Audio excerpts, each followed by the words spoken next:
Ke futhi mengabe umuntu umthanda ngempela ngoba emakhaya uthi into engandile.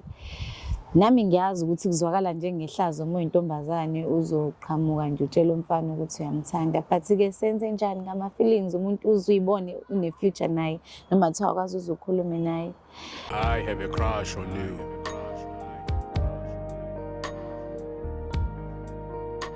Happy Tuesday. I'm here to remind you that today is a beautiful day to be pulling up on the screw. Because namhlanje screw ngathi 2000 uqobo lwalo. The sun is hot and this jacket is hot. But I know of something else that's hotter, and that is me. Yes, you guessed it right. Ijacket yami ngigqokiswe impahla plug. They are your plug for umswenko. So mangabe nawe ufuna ukugqoka kahle njengami, then please do check them out on social media and on their website www.impahlaplug.com, because they have been serving the culture since 2020. And then coming down to my pants, nakhona lingenza screw kamnandi ngigqokiswe iSlavery and Friends. It's an online thrift shop, so you can check them out on Instagram, bane account lapho, and start placing those orders. Good day, good afternoon, hello, hi, greetings. But of course, mangabe wena uyi VIP yasemhlabeni, then you get to call me Antama 2000, and today I will be your host with the most again, or your MC with the basic, depending on how you want to look at it. This is Select Africa TV, and I would like to welcome you to this amazing episode of I Have a Crush on You. And please do remember, it is season 2. So today we're reporting live in Durban, in Morningside, at Michelle's Park Playground, and today siphalelwe intombazane enhle ithi kunobhuti omuhle amfuna umfuniso kwamathuba omsebenzi akamasipala nakhona. Amazing thing is they arrived wearing coordinated colors in clothing. So that is how I knew no man laba are my soulmates, because how is your Wi-Fi connected to this person's Wi-Fi and you don't even know him, you didn't even talk to him, you didn't wake up in the same house, but in Figalan Kogimbale Fanayo, inte khethwa abaphansi uvela uyibone nje. So intombazane engikhuluma ngayo namhlanje uMakhosi wakwaDumane uthi ke une crush on ubhuti uMawande. Angazi ke noma ufuna ukuthi athi Mawande enhlizweni yami ezibabaza. I don't know what's the plan, but you hang on tight, stick around, ungabusaya ndawo ngoba masingena la ngaphakathi epark we get to find out more about the story sabo and how they plan on doing this going forward. So if you also have a crush on somebody, or you'd like to work with somebody, maybe conduct in public, maybe you look up to this person and you'd like to have a chat with them on work-related things, maybe you want to shoot a friendship shot, but all of the above, that is how we step in as Select Africa TV. So please do write to us on the email address down below. So when the and speaking of which, for today's episode, and please follow Select Africa TV on social media and subscribe to this awesome channel right here on YouTube. Happy Tuesday and enjoy the show. Welcome back in Bugeli. You are still tuned into I Have a Crush on You on Select Africa TV. Please subscribe to this awesome channel if you haven't, and follow us on social media. Thank you so much for tuning in and being a part of this amazing episode. With me right here is Umakhosi Dumane, who on the show because she has a huge crush on this guy, Umawande. So I'm here to talk to her about all of that. So how are you doing, my love? Yeah, you look so pretty. Lip manje letheza tuligqokile ngoba ilona phela elenza ukuthi umeshe nephakade lakho. Phela mina ngichomile la ngathi mawufika bazokubona ukuthi nje wena ummeshile nomuntu wakho ni coordinate okhala. Lalela complexion isizomela konke. Po. So how are you feeling today? I'm fine. You okay? Ngiyasaba kancane. Ngisathi ngiyobusa ama nerves. Ngiyaphupa. Kakhulu. Ubudinga ngikuthelele okuhlala okusastiff okusanipho ozoyiqonda izwa. Ngifuna Iyona oh. So what is it that interested you in this guy eyenza ukuthi uzubhale kwi-show? Ngifuna ukuqambela amanga lento nje into. Okay, ugayi oquiet, ngambona ngathi ungifanele. Ngakaze ngambona namuntu lokho afika la ngasekhaya. Oh, usanda kufika ngasekhaya? Yeah, una 2 years. Nihlala kuphi? Sebenlazi. So kulo 2 years ubevele crush yakho or noma crush isanda develop? No, lokho afika nje ngoba phela lokho mothani love on the first sight angazi khona. Oh. Manje sengiloku ngilandelela ngifuna ukuthi ngabe uyathandana noma cha, hayi cha kuthule ebhudi noma izinto zakho zenza private. Angenze ukuthi ushaye umshosha phansi. But either way, would you think that is a nice thing ukuthi abe umuntu private? Like, do you like abantu aba-private? Noma uzofuna ukuthi mayise nawe abe a little bit out there so that people know that you guys are together? Uyathanda ukupostana, uyathanda ukupostwa kwi-relationship? Hayi ngeke mina ngumama umpostoli yomsindabo umpostoli. Danke lapha e-post office manje mengayena umpostoli yena? Hayi ngeke mina ngithanda into like ngiyathanda nje ukuthi kube official ngaphandle ukuthi kuze kushe amalobolo nani nani. Ngithanda nje uthando olu exploring mina. But what if akakufihlile ne, like he tells people about you, mayhamba nawe uyaku-introduce, like people know that you're together ukuthi nje akakupost? Hayi bo, kufanele ngiphoste, ngikwazi ukuba umpostoli ngedwa. Kuzoba ngazathi uyamqoqa. Yabona hayi Manje makuwukuthi ngoba sometimes guys don't post a lot. Makuwukuthi uthola ukuthi isidalo sakhe akaposti ngisho ibhola, akaposti lutho, would you still expect ukuthi apost? Umbona kahle ukuthi akapost. Ngeke ngikwazi ngishintshe indlela adalwe ngayo but Okay, bungakujabulela ukuthi apost. All right. So, have you spoken to him? Nijwayelene noma unokumbona nje ube ne-crush mase ethulela? Awukazi. asikaze Awazi ngisho voice yakhe? angikazi nginokumbona nje. Makuwukuthi akakhuluma uzokwenza njani? Ngizomthanda njani? Uzomthanda njani? Ngoba uthanda yena, uthanda umoya wakhe. Yeah. Angikwazi umoya wakhe. Nkosi yami, alala. Okay, but you came on the right platform because this is why we are here to assist with izinto ekanjalo ukuthi sikusize ukuthi umazi kangcono. Would you be disappointed mangase kuthiwa uthi une-girlfriend or he's not looking to date noma usingle ngamabomu akekho ready mhlawumbe usahila mhlawumbe bamhetha nje but mawukuthi uyaku-rejecta, how would you take that? Ngizophoxeka phela kakhulu ngoba kubona ubuild into ungakwazi nomphumela wakhona uthi yoba njani kodwa phela ngizophoxeka kodwa ngeke Kodwa kuyadlula. Okay, so tell me, do you shoot your shots in other aspects of your life, like mhlampe emsebenzini or with abangani noma uyaqala ukushoot shots namhlanje ngobhuti? Emsebenzini yes ngiyaqala kodwa kwizinto zaka relationship. Manje mawushoot emsebenzini wenza njani? Ufika usufaka i-uniform usuzosebenza noma uyaba DM noma Angidemani ngiyathanda ukuconfronta ngicathi in person? Yeah, feel you. Yeah. Ngiyaya nje ngifike ngichazele ukuthi lo msebenzi ungifanele. Ngithanda i-self-cover entombazaneni, intombazane mayizethembe, intombazane mayibe izibeke kwi-high regard. Okay, so do you know about his life? Like, have you seen him hanging around with friends, with family, or njalo mombona uhamba yedwa? No. Angimazeli lutho. Angikaze ngambone enabantu. Angimazeli umuntu, angazi noma unayo umngane la ngasekhaya. Umuntu nje njalo kumbone seyongena ejardini lakubo. Hayibo. Ngisho ngithi nalo ubambo leni. Kuseduthi yolibamba ubambo lwakho. Okay, so I don't want us to spend a lot of time talking about him. Ngingenzela ukuthi ukwazi ukuthi mawusuhleli naye nibe nezinto enizexoxa zingapheleli zonke la kimina. But are you excited? Are you ready to see him? Are you ready to talk to him? Yeah, ngiyaready ukumbona. Ngiyaready. Ready. Uyayithemba nokuthi uzobuyisa umuntu wakho? Hayi ngeke ngize ngibe nayisho ngoba ngazi ngisho type wakhe. Mele uyithembe lokho ukuthi type yakhe injani sekokwakhe lokho. Wena ngokwakho mele uyithembe ukuthi njengoba ngiyongena lapha ngizobuya naye somuntu wami. Nginalo ithemba. Liyashota ithemba laka, liyashota ukuthi. So what kind of setup are you looking for? Ufuna ukuthi ni vibe noma ufuna mhlambe nijole nibe serious kube committed? Are you dating to marry? Like what's your in your head, how do you visualize the relationship, or you take it a step at a time and see how it One step at a time. One step at a time. I will go with the flow as long as aside me it's fine. Okay, do you have anything engathi zizoba ama red flags noma ama deal breakers ongathi mawuyibona kuyena bese uthi actually no? I doubt sengenze kakhulu research ngaye kodwa ngakaze ngikhulume naye ukumlandelela nje for 2 years. Sengibothi no ngifanele kwangempela. Okunye sokulungisa phela mawukuthi okay. So uyenzile research 2 years? Kodwa ngingabuzi umuntu ngilo ngimbuka.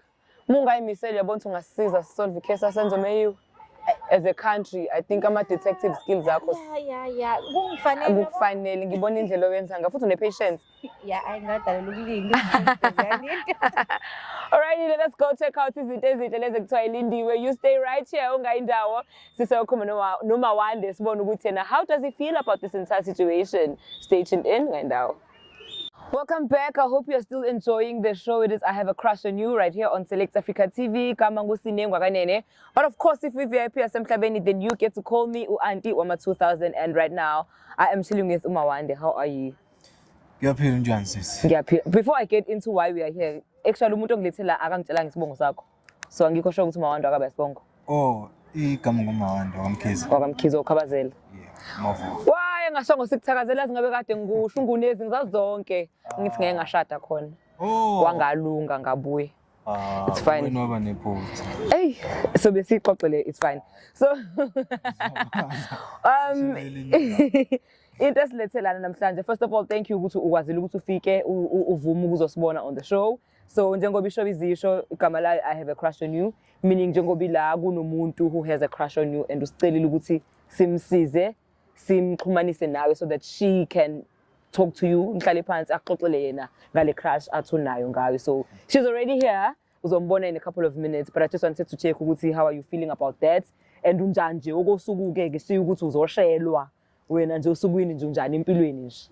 No, ngigrand mina, ngigrand ukuthi ngithukile nje phela mengizwe leyo nto ukuthi hawu. Uyaqala ukushela intokazi zobuqala. Ngiyaqala. Akaze nje ngisho ugirl nje athi nje okay ngisho kuthiwa akakusheli but nje ngichazekile nyana akukhombise ngazathi uyakubatha. Hayi ngeke ayibadlalela le kude ba. Yini uyahlina yini? Not really. Kodwa Unesithunzi. Shoots. nginto. Uyindoda.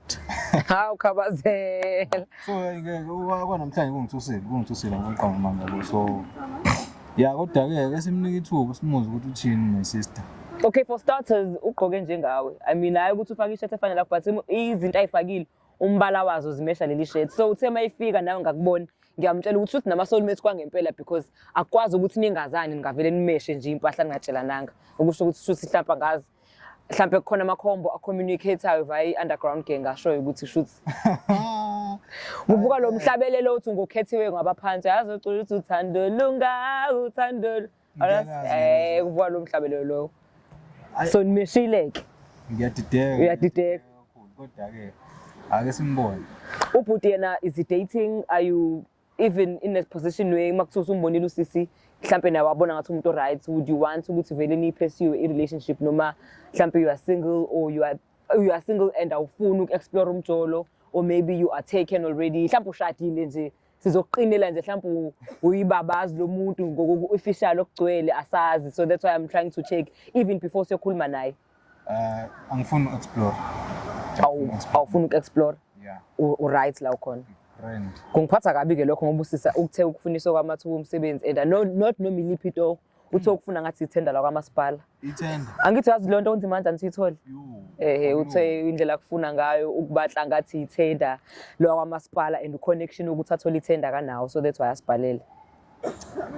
Ake simuze usisi. Mayisimuze uthini? Yeah. Okay. Do you have a type because she was worried about that ukuthi mhlambe ngeke azabe type yakho? No, lento ama-type ayisebenzi. Engekho le nto leya. Okay. Into ama-type. Wena kumuntu esimame yini ukwenza ukuthi ubone ngathi ungakha naye? Isimilo sakhe yabo nje inhlonipho indlela ayiphethe ngayo ubiyena. So if you say isimilo sakhe would you say the fact that uyena ozoshela wena ukukhombisa ukuthi akanaso isimilo? I'm asking ngoba ngiyazi abanye abantu that's how they think. Angisho ukuthi that's the case. The conclusion leyo isho. No. Abo kuyilesikhathi siphila kusona siyazi ukuthi abantu besifazane sekuyalingana nabantu besilisa yabo. So angeke ngimjudge. Ngeke umjudge. Okay, no nama ngimjudge. I was just asking because abanye abantu that's how they think. So I'm just trying to explore ukuthi wena ngokomcabango ume kuphi. No. Ngimnika ithuba angimjudge. Okay. No, siyamnika ithuba my sister. Hopefully uzokwazi ukuthi indaba yakhe ayibeke ibe straight ngoba i-head office already sishilo ukuthi ayifune explorer. Utakasuto rather explorer. So I'm hoping she'll be able to change his mind about that. So while I'm crossing fingers, please also cross yours on her behalf because I really, really feel like they make such a great couple. But Asazige, we are about to find out. Thank you. Unjani? Ngiyaphila unjani? Ngiyaphila. Igama lami nguMakhosi. Makhosi. Yeah. Mina ngumawande waMkhize. Ngikwazi. Ngicabanga mhlawumbe ukuthi ungibone. Ukuthi ayazani. Yeah, ngikubone nje ukuthi ke bengalazi igama. yabo kodwa nje ukubona ngamehlo nje ukubona. Angazi mase bewachazelana ukuthi ubizweleni la. Ya ngike ngachazeleke ukuthi la ngibizelwe ukuthi nje ngithukile bengazi ukuthi uzofika wena bengalindele uzofika wena ngempela. Yeah. Injengoba bekuchazelile nje indlela engizizwa ngayo sekunesikhathi ngikubekezelele lokho ngitshela ukuthi mhlawumbe kuyokwenzeka ungibingelele noma ungikhulumise but nakho akwenzeki sengize ngacela ukuthi mhlawumbe ke bangenelele bangisize. Ngiyakuzwa kodwa manje sihlala ngandawonye nje why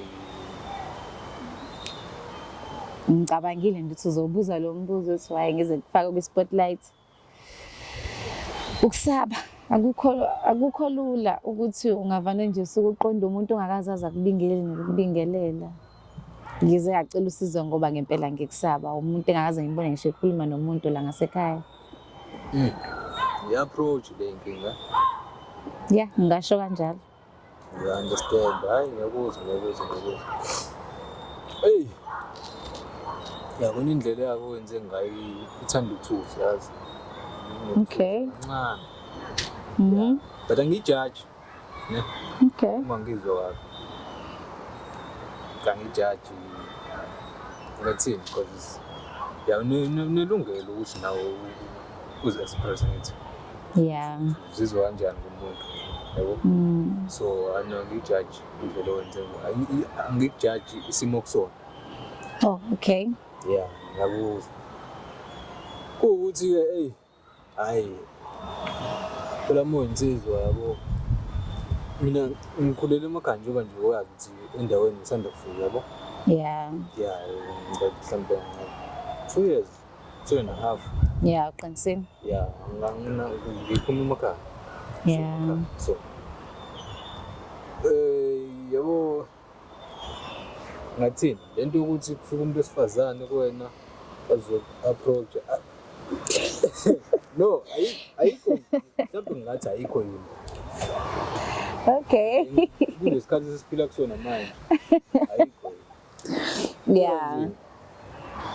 Kwi-mentality yasemakhaya noma ngithi kwinkulisa yasemakhaya yabo mhlawumbe ngathini iyinto engandini ake ngithi ayandi angeke ngisho ukuthi ayibukeki angifuni ukuyibeka kabi. Okay. Ngithi ayibukeki kodwa no ayandi.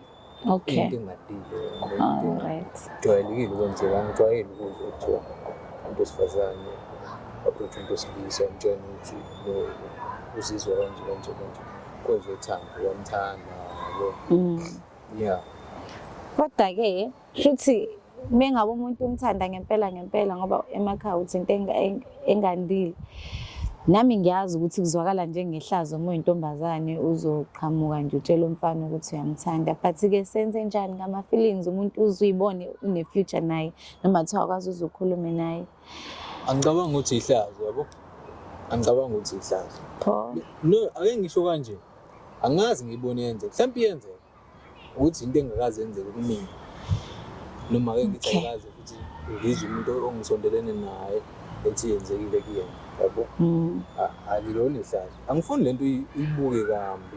Yabo? Ayikho kambi into yenze. Indlela ozizwa ngayo futhi ayikho wrong. Yabo? Okay. No. Phela umuntu vele umthanda kumele umazi ukuthi uyamthanda. Beke uzokufihle lokho. Regardless indlela omtshena ngayo. Oh, all right. Ufike. Yeah, uqinisile ngakho nami ngila. Yeah, yabo. So and ube nesibindi ke sokuthi uzong-approach ngale ndlela le wenze ngayo. So senze njani mina ngiyakuthanda ke. Ayi. Yeah, ne. Yona inzima le njengoba ngisho ukuthi into engakazi izenzeke mina into engakazi ngeke ngize kuthi yenzeka yabo. Anginankinga.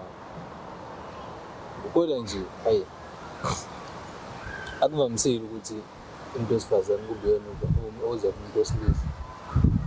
Yokugcina indlela engikhule ngayo nami emakhaya indlela engikaze ngibone yenzeka lento leyo.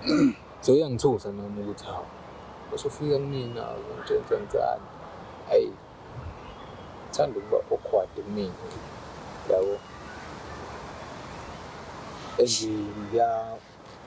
Angikwazeli eduze ngicela ukubona nje le sikazi sikhulume sikazi kune-conversation yabona ngikwazi uthandani awungazi ngithandani lokho kuyenzeka mhlawumbe singafundana ngendlela kodwa nje Manje ithini into Nkosi yami shuthi ngabe isicelo sami siyaphumelela noma hayi asiphumeleli noma khona mhlawumbe singakuzama noma ngeke zizame noma usazobona ngoba cha mina bandla ngoba kade ngalinda sengize ngayisukumela kube kuyangami ngabe senginaso isiphetho salembuzo enginayo inhliziyo ngawo. Ayi angingaqambela amanga angingaqambela amanga ngifuna uqambela amanga okwamanje hayi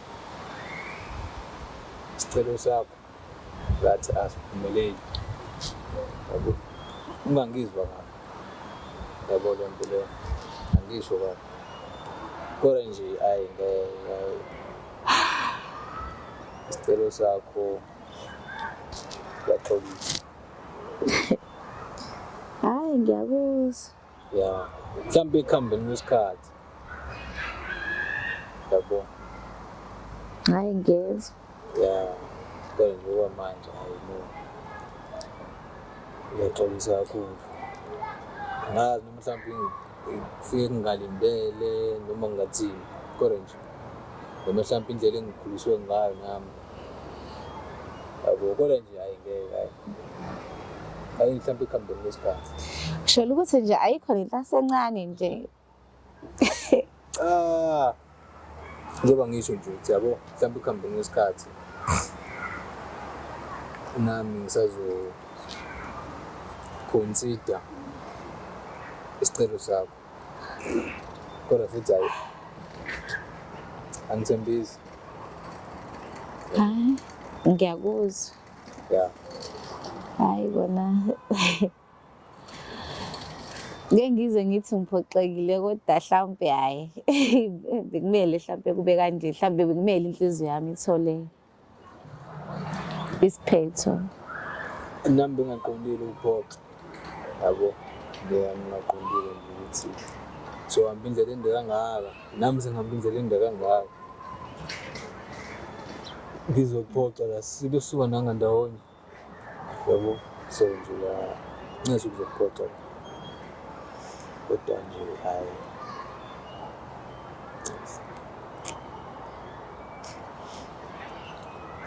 sicabani futhi ngalokho ngithi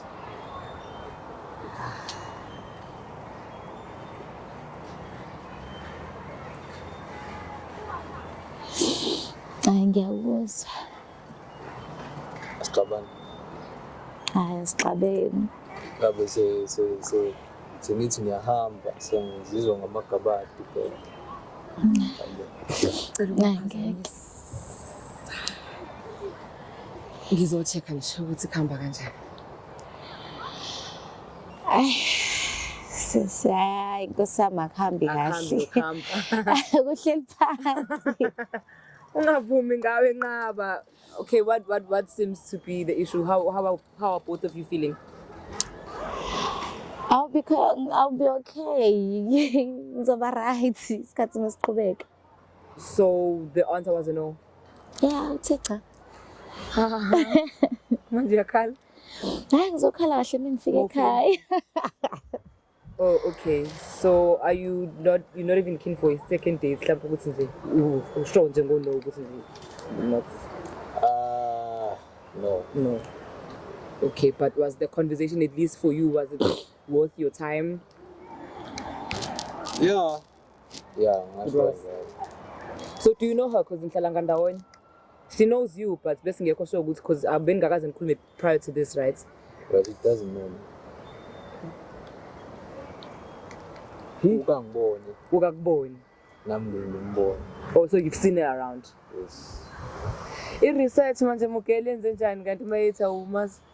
Asikaze phela sakhuluma like Yeah, you did mention that. Sengisho ukuthi angithi you did your own research based on mombona. ngokumbuka nje kuphela, not like yeah. So what, like after this, what is the plan for you? Hayi, ngizothi ukulinda kancane ngithi ukuhila. Bese uzophinde uzame futhi. Angeke ngisazama sengi-right. No, angihleki ukuthi shame, ngihleki ukuthi awusafuni ngisho ukuzama, usu-right sekwanele. So sibone mhlawumbe after 2 years njengoba naye kade ngimnikeze i-platform yakhe ukuthi ngimbone for 2 years. So Mawuthi uzobe ubona after 2 years usho you still referring to the same person noma no mhlawumbe phela kuzophinde kuvele mhlawumbe khona nami ugcine ngi-approachile. Oh, sungeke usashutha ne-shot. No. I doubt my relationship, it seems like it's not working for me. No, it will work. I think it's just, I don't know, you haven't found the one. No. It will work. Hayi ngeke angiboni yafiliza hayi ezama relationship ngiyabonga. Mawande, how are you feeling after a conversation yonke? How uzombheka the same next time you see her? What's going to happen? Will it be awkward for you knowing how she feels about you, but also knowing you do not want to pursue anything? No, ngathini njengoba ngishilo kuqala nje indlela azizwa ngayo ngijaji la ngimtshenile futhi ukuthi alikho iphutha ekubeni nemizwa umuntu yabo. Kuzofana Ngilumbuka ngawo njalo na una problem. anginankinga ngibona nkinga ngiyacabanga ukuthi naye asizoba nankinga sobabili so qhubeka nje Just to see umphakathi umphakathi. Umthando umuntu yena athi nje umphakathi. I wanted to say, you can correct me if I'm wrong. Okay. When we spoke noma one day, he did mention ukuthi he's not really in a space la afuna explore khona ezomathandana. So leaving la, I don't want you to think mhlambe there's anything wrong with you or whatever. He did mention ukuthi yena self akekho there. So I'm not sure if I'm correct in that regard. Yeah. Ayikho into wrong ngayo. Yeah. She's fine, she's beautiful. Yabo so Sengenzela ukuthi engahamba la esefila mhlambe self-esteem siyehlejela ukuthi mhlambe inkinga inaye. Ubevele shame eshini ukuthi It's fine. it's fine. Yeah. Okay, let me leave you two to wrap up. Thank you so much for your time, and I'm glad you were able to at least to boldly ask ukuthi uzizwa kanjani ngaye. Kuthiwa sibindu uyabulala sibindu uyaphilisa. And I think nawe uze la. Singibulele. Uzovuka, uyazi uzovuka. Do you need a hug? Yeah. Oh, come here. Noma uyifuna kumfana? Kumfana.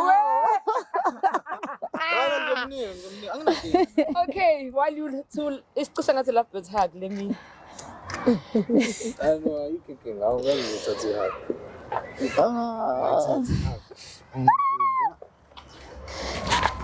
But no, ngifuna ukuthi sibe nesho ukuthi asixabane, asinankinga.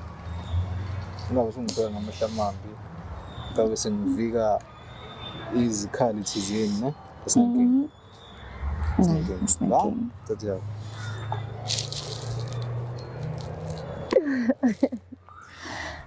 Martin. No, it's fine. Nje weshilo ngithi no akukho wrong ngawe ayikho into wrong ngawe no. Just that nje. Yeah. No, it's fine. Ngiyachaza. All right. Be right, eh? All right. I-date yami ingidisappointe kakhulu because akuhambanga ngendlela kade ngifisa ngayo. So, yeah, akuhambanga kahle. Ano i-date namhlanje ngeke ngisho ukuthi ihambe kahle because usisa akazange akwazi ukuthola le kade kuzele. Yeah. Kube kubi kuyena. And nami bengaqondile ukuthi ngimphoxe ngalendlela ekwenzeke ngayo but ngizamile nami ukuthi kungafiki ngendlela embi kuyena. Yabo, bengimphendula indlela nami ngimphendule ngayo. Yeah, ngiyathemba ukuthi naye lapho ekhona akaphathekanga kabi kakhulu no but yena uphatheke kabi ngimbonile kodwa ngiyathemba ukuthi uzothola ukuxola ngaphakathi enhlizweni yakhe. Into engiyithande ngoMawande ukuthi akakhombisanga nje impakamo, uzamile ukuthi noma echaza iside lakhe alichaze ngendlela enenhlonipho, noma kona ngizizwe ngazi ukuthi shuthi bengamfanele. Ngithande uMakhosi awunesibindi, unesibindi uMakhosi. Ngathini? Angiyena umuntu ngathini onesmile, angiyena umuntu oxoxayo kakhulu. I think iyona into egcina imenza ukuthi eze la ku-Select TV ezocela ukuthi bangi-approach bona, because mhlambe nabo besaba ukuthi eze ngqo kimi, because uMakhosi silanga ndawonye. So athi alipheli isonto engangibonanga uMakhosi, mhlambe in a week siyabonana twice or 3 times. Kodwa ngiyacabanga mhlambe naye bengenaso isibindi sokuthi eze kumina. So yeah. Engayithandanga ngoMawande ukuthi angasamukeli isicelo sami. Okunye nokunye No, ayikho into engingathi angizange ngiyithande nguMakhosi. Ayikho into wrong ngaye. Ayikho into engayithandanga ngaye. Engathanda ukusho uMawande ukuthi ku-right, ubuhlungu kunjalo, ngizophola naye mhlawumbe ngelinye ilanga uyosibona isikhala sami ukuthi kwake kwaba khona into efana nale enhlizweni yakhe. Engingayisho kuMakhosi njengamanje ukuxolisa.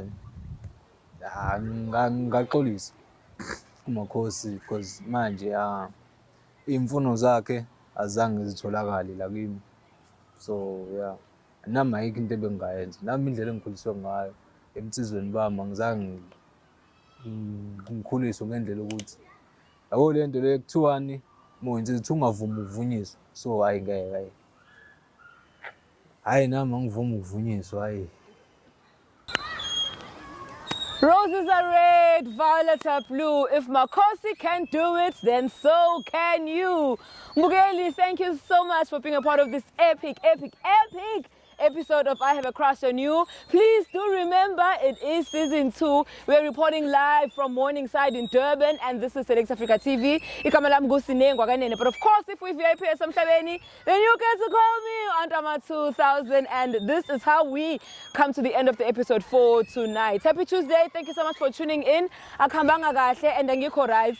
Ongibona ngikuzwingi nje ngoba ngithanda ngizokhipha stress on behalf of uMakhosi. Surely it's feeling like hell. So if you also want to shoot your shot at someone, it could be work related, could be a friendship shot, it could be ukuthi nje ufuna ukuxoxa naye because uthanda indlela yiyo, indlela abaphatha ngayo abanye abantu, and uthola inspiration ikena ungasaba ukusibhalela on the email address down below. And as a Select Africa TV, so when sidime ngazo sizokusetha. Please also follow us on social media. It is Select Africa TV, and do not forget to subscribe to this awesome YouTube channel. Turn on your notifications so that every time we post, it's a vibe and we link up. Nami ngikhona enkundleni zokuxhumana nguSinene everywhere. But for tonight, from myself and the team, sithi good night, happy Tuesday.